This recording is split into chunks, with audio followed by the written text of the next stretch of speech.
نحمده ونصلي على رسوله الكريم اما بعد فاعوذ بالله من الشيطان الرجيم بسم الله الرحمن الرحيم وَإِذَا سَأَلَكَ عِبَادِي عَنِّي فَإِنِّي قَرِيبٌ أُجِيبُ دَعْوَةَ الدَّاعِ إِذَا دَعَانِ فَلْيَسْتَجِيبُوا لِي وَلْيُؤْمِنُوا بِي لَعَلَّهُمْ يَرْشُدُونَ أُحِلَّ لَكُمْ لَيْلَةَ الصِّيَامِ الرَّفَثُ إِلَى نِسَائِكُمْ هن لباس لكم وأنتم لباس لهن علم الله أنكم كنتم تختانون أنفسكم فتاب عليكم وعفى عنكم فالآن باشروهن وابتغوا ما كتب الله لكم وكلوا واشربوا حتى يتبين لكم الخيط الأبيض من الخيط الأسود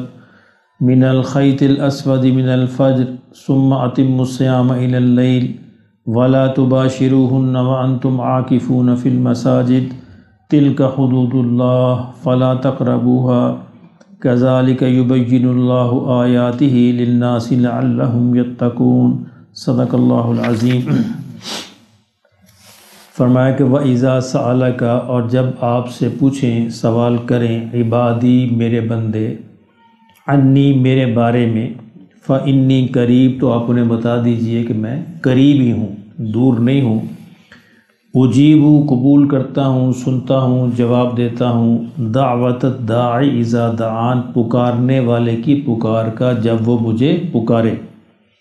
فَلْيَسْتَجِيبُوا لِي، تو ان کو چاہیے کہ مجھے ہی پکاریں، وَلْيُؤْمِنُوا بِي، اور مجھ پر سچا ایمان لائیں، لعلہم یرشدون، اگر وہ سیدھے راستے پر ہدایت پانا چاہتے ہیں، سیدھے راستے پر رہنا چاہتے ہیں۔ صحابہ کرام رضوان اللہ علیہم اجمعین نبی صلی اللہ علیہ وسلم سے بعض مواقع پر سوال پوچھتے تھے جب کوئی بات سمجھ نہیں آتی تھی، تو بعض کے دل میں یہ بھی آتا تھا کہ اب پتہ نہیں اللہ کتنی دور ہے، کب جواب دیں گے، کب جواب آئے گا، تو ان سارے ان کے دلوں کے اندر یہ جو باتیں پیدا ہوتی تھی، تو اللہ رب العزت نے ارشاد فرمایا کہ اس بات کی تم پریشانی نہ لو، میں تم کو بالکل قریب ہوتا ہوں، مجھے اونچا پکارنے کی بھی ضرورت نہیں، تمہارے دلوں کے اندر بھی جو خیال گزرتے ہیں میں اس سے بھی واقف ہوتا ہوں۔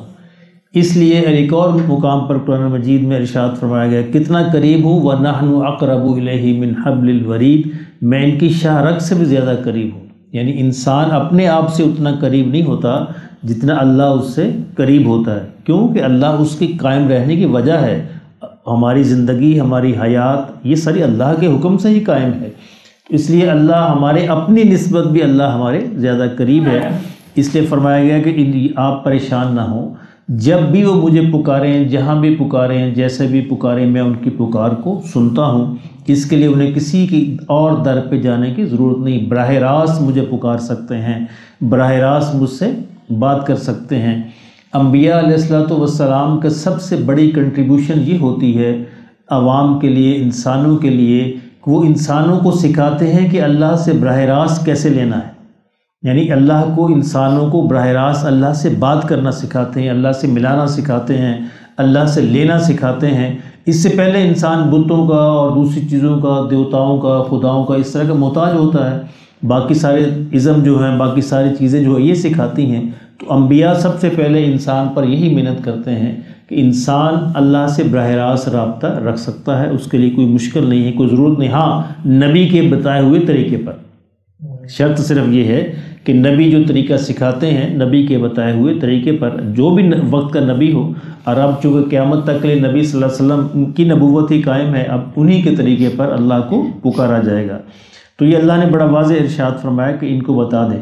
اچھا، یہ آیتیں رمضان کی آیتوں کے درمیان میں آ رہی ہیں، آگے بھی رمضان کا بیان ہے، اس کے بعد بھی رمضان کا بیان ہے، تو اس کا مطلب یہ ہے کہ اللہ یہ سکھانا چاہتے ہیں کہ رمضان کوئی خاص نسبت ہے اللہ رب العزت سے مانگنے کی، اللہ عزت تعلق بنانے کی، دعائیں کرنے کی، اس لیے خاص طور پر جو بھی یہ چاہتا ہے کہ اللہ سے تعلق بنے، دعائیں اس کی قبول ہوں، وہ رمضان میں خاص طور پر اس کا اہتمام کرے۔ پیچھے بھی رمضان کی بات ہے، آگے پھر رمضان کی بات چل رہی ہے۔ احل لکم لیلۃ الصیام الرفث، فرمایا تمہارے لیے حلال کر دیا گیا رمضان کی راتوں میں الرفث الی نسائکم، عورتوں سے مباشرت کرنا۔ اس سے پہلے جب 2 ہجری میں یہ حکم آئے ہیں تو یہ جائز نہیں تھا، یعنی اس وقت جو تورات کے اندر جو طریقہ تھا یہود کا، وہی طریقہ موجود تھا کہ رات کو جب افطاری کے بعد جو کھانا کھا لیا سونے تک، یعنی سونے تک کھایا پیا یا اپنی خواتین سے یا کسی سے بیویوں سے تعلق کر لیا، اس کے بعد جائز نہیں تھا۔ سو گئے تو اگلا روزہ شروع ہو گیا۔ تو بعض صحابہ کو اس میں بڑی مشکل پیش آئی۔ ایک صحابی تھے، وہ محنت مزدوری کرتے تھے، رات کو تشریف لائے اور افطاری کی، بیوی سے کہا کہ کچھ کھانے پینے کو ہے، وہ کہتی اچھا میں تیار کرتی ہوں۔ تو وہ بیچارے تھکے ہوئے تھے، سو گئے، آنکھ لگ گئی، بیوی نے بھی نہیں جگایا۔ اب اگلے دن ظاہر جب اٹھے تو روزہ شروع ہو چکا تھا، اب نہیں کر سکتے، اسی حالت میں اگلے روزہ شروع ہو گیا۔ اگلے دن وہ اتنی محنت مزدوری تھی، بے ہوش ہو گئے بیچارے۔ تو نبی صلی اللہ علیہ وسلم کو یہ واقعات بھی بتائے گئے۔ تو اس طرح اللہ رب العزت کو صحابہ سے کتنا پیار، ذرا اندازہ فرمائیں صحابہ سے کتنا پیار ہے اور کتنی ان کی دلجوئی اللہ کو منظور ہے۔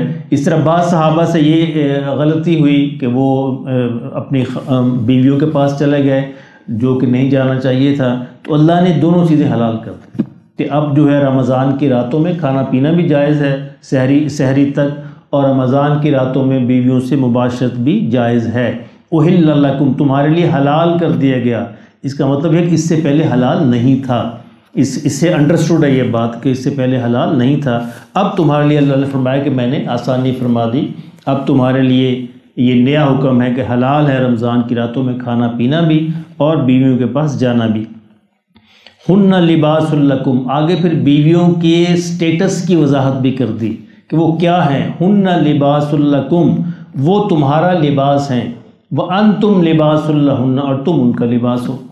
اب دیکھیں لباس اور جسم کا کوئی پردہ نہیں ہوتا، لباس کا اور جسم کا کوئی پردہ نہیں ہوتا۔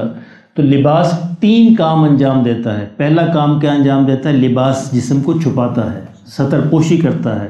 دوسرا کام کیا کرتا ہے کہ لباس جسم کی حفاظت کرتا ہے سردی سے اور گرمی سے۔ اور تیسرا کام کیا کرتا ہے کہ لباس جسم کی زینت ہے، خوبصورتی ہے۔ تو یہ تینوں کام مرد کو عورت کے لیے کرنے چاہیے، عورت کو مرد کے لیے کرنا چاہیے، کہ یہ دونوں ہیں آپس میں ایک دوسرے کی زینت بھی ہیں، آپس میں ایک دوسرے کی حفاظت بھی ہیں، اور آپس میں ایک دوسرے کی پردہ پوشی بھی ہے۔ دونوں کے جو عیب ہیں وہ دونوں پہ ظاہر ہوتے ہیں، لیکن شریعت کو مطلوب یہ ہے کہ وہ دونوں ایک دوسرے کے عیوب کو چھپائیں، ظاہر نہ کریں۔ اس طرح ایک دوسرے کی عصمت کا، عزت کا اور ایک دوسرے کے سب کا حفاظت کا خیال رکھیں اور ایک دوسرے کے لیے زینت کا باعث ہوں معاشرے کے اندر۔ تو یہ لباس کا لفظ بڑا ہی جامع لفظ ہے، یعنی اللہ رب العزت نے ایسا خوبصورت لفظ یہاں استعمال کیا کہ جس سے میاں بیوی کے تعلق کا بخوبی اندازہ ہو جاتا ہے۔ جس طرح لباس اور جسم کی کوئی آپس میں مغایرت، کوئی دوری نہیں ہوتی، کوئی پردہ نہیں ہوتا، اس طرح میاں بیوی کے تعلقات کے اندر بھی کوئی پردہ نہیں ہوتا۔ تو ہمارا کہ وہ تمہارا لباس ہیں اور تم ان کا لباس ہو۔ علم اللہ انکم کنتم تختانون انفسکم، فرمایا اللہ نے یہ جان لیا ہے، دیکھ لیا ہے کہ تم اپنی جانوں کے ساتھ، اپنے نفس کے ساتھ خیانت کرتے تھے، یعنی انجانے میں یہ کھانا پینا بھی ہو جاتا تھا اور بعض اوقات اور یہ بیویوں کے پاس بھی چلے جاتے تھے۔ فتاب علیکم، تو اللہ نے تم پر عنایت فرمائی، وعفا عنکم، اور تمہیں درگزر کیا کہ یہ تم سے یہ تکلیف اٹھا لی، یہ مشقت تم سے اٹھا لی گئی۔ فالآن باشروہن، تو اب تم ان سے مباشرت کر سکتے ہو۔ وابتغوا ما کتب اللہ لکم، اور اس مباشرت سے اللہ نے تمہارے لیے جو قسمت میں لکھا ہے، یعنی جو اولاد جو ہے وہ بھی اس سے تم چاہ سکتے ہو۔ کلوا واشربوا، اور تم کھاؤ اور پیو رمضان کی راتوں میں، حتی یتبین لکم الخیط الابیض من الخیط الاسود من الفجر، جب تک کہ صبح کی سفید دھاری رات کی سیاہ دھاری سے الگ نہ ہو جائے، یعنی صبح صادق جب تک طلوع نہ ہو جائے تب تک تمہارے لیے کھانا پینا بھی جائز ہے۔ ثم اتموا الصیام الی اللیل، اس کے بعد پھر جو ہے فجر کے بعد جو رات تک پھر اپنے روزے کو پورا کرو۔ ثم اتموا الصیام، پھر اپنے روزے کو پورا کرو، یعنی اس میں پھر کھانے پینے کی اور بیویوں کے پاس جانے کی اجازت نہیں ہے، الی اللیل، رات تک۔ ولا تباشروہن وانتم عاکفون فی المساجد، ہاں اگر تم مسجدوں میں اعتکاف کر رہے ہو تو اس دوران مباشرت کی اجازت نہیں ہے، یعنی اگرچہ یہ اجازت ہے لیکن معتکف کے لیے یہ اجازت ختم ہے، یعنی معتکف جو ہے مسجد میں وہ کھانا پینا تو رات کو کر سکتا ہے لیکن بیویوں سے مباشرت اس کے لیے جائز ہے۔ یہ قرآن مجید کا حکم ہے، بڑا واضح ہے۔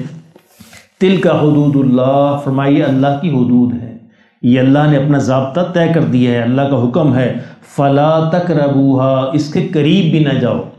یعنی اللہ جو حدود طے کرتے ہیں نا، یہ ایک حد طے کر دی ہے، یعنی اگر بندہ حد کے ساتھ ساتھ پھرتا رہے گا تو یہ امکان ہوتا ہے کہ اس کا پاؤں کی ادھر نہ چلا جائے۔ اس لیے جو اللہ کی حدود ہے ان سے بڑا دور ہی رہنا چاہیے۔ نبی صلی اللہ علیہ وسلم نے ایک اور حدیث میں اس کو چراگاہ سے تشبیہ دی ہے کہ اللہ کے کچھ چراگاہیں ہیں، اگر تم اپنی بکریاں جو ہے اس چراگاہ کے بالکل ساتھ ساتھ چلاؤ گے تو عین ممکن ہے بکری چراگاہ میں منہ مار دے۔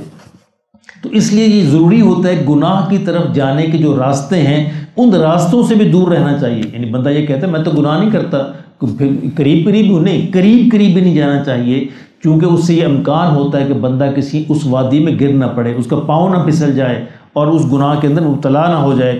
تو اللہ نے فرمایا کہ یہ ساری باتیں جو میں نے بتائی ہیں یہ میری حدیں ہیں، فلا تقربوها، ان کے قریب بھی مت جانا تاکہ کہیں گناہ کے اندر مبتلا نہ ہو جاؤ۔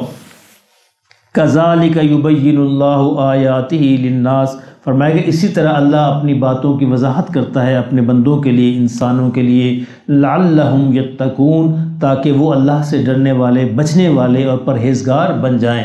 جو ان باتوں کا خیال رکھیں گے، اللہ کی حدود کا خیال رکھیں گے، اللہ نے جو سرحدیں قائم کی ہیں ان سے دور رہیں گے، ان کے قریب بھی نہیں جائیں گے، تو اللہ پاک ان کو تقوی پر قائم رکھیں گے۔ اللہ پاک ہمیں بھی نصیب فرمائے۔